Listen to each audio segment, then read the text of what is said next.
Jesus told his disciples there was a rich man whose manager was accused of wasting his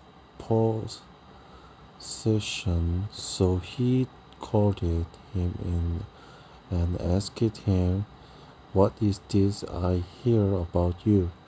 Give an account of your management, because you cannot be manager any longer." The manager said to himself, "What shall I do now? My master is taking away my job.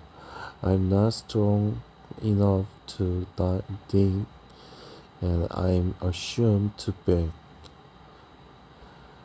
I know what I do so that when I lost my job here, people will welcome me into their house." So he called it in each one of his master's debtor. He asked the first, "How much do you owe my master?" 900 gallon of olive oil, he replied. The manager told him, "Take your bill sheet down quickly and make it 450. Then he asked the second, "And how much do you want?" A thousand relish of wheat, wheat, wheat, he replied. He told him, Take your bill and make it 800. The master commended the dishonor manager because he has acted shrewdly, for the people of this wood are more shrewd in dealing with their own kind than are the people of the light. I tell you, use worldly words to gain friends for yourself, so that when it is gone, you will be welcomed into eternal dwelling. Whoever can be trusted with very little can also be trusted with much, and whoever is dishonest, dishonest with very little will also be dishonest with much. So if you cannot be trustworthy in handling worldly wills, who will trust you with truly? And if you have not been trustworthy with someone else, probably who will give you proper property for your own? No one can serve two masters. Either you will hate the one and love the other, or you will be devoted the one to the one and despise the other. You cannot serve both God and money.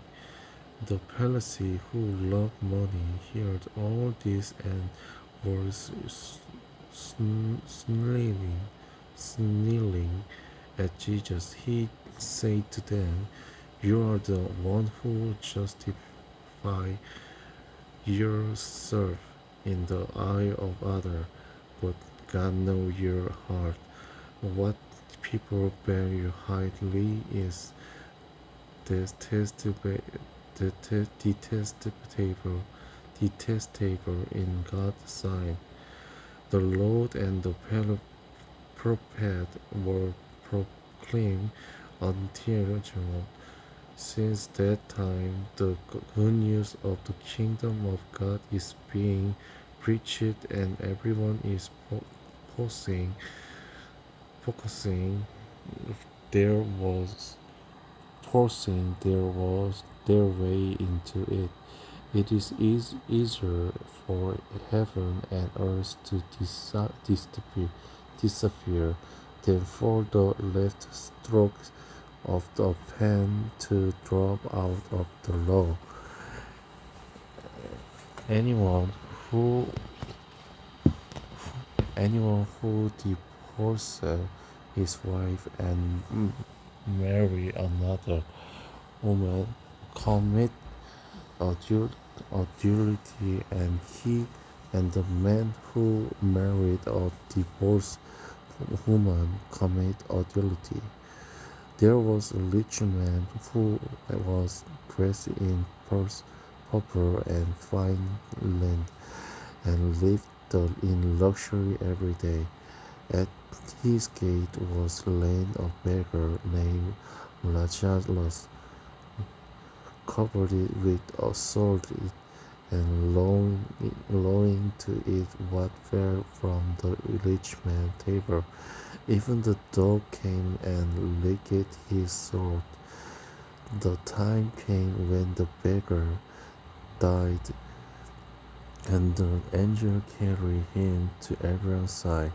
The rich man also died and was buried in Hades, where he was in torment.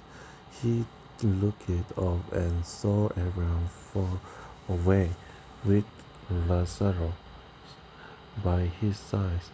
So he called it to him, Father Abraham, have pity on me and send Lazarus to the tip of his finger in water and cool my tongue, because I am in thorny in this fire.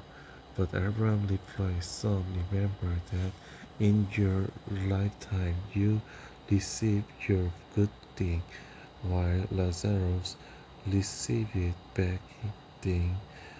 But now he is comforted here, and you are in agony. And beside all this, between us and your great sham has been set in place, so that those who want to go from here to you cannot, nor can anyone cross over from there to us. He answered, Then I beg you, Father, send Lazarus to my family, for I have 5 brothers. Let him warn them, so that they will not also come to this place of torment. Abraham replied, Then there have Moses and the prophets, let them listen to them. No, Father Abraham, he said, but if someone from the dead goes to them, they will repent. He said to him, If they do not listen to Moses and the prophet, they will not be convinced, even if someone lies from the dead.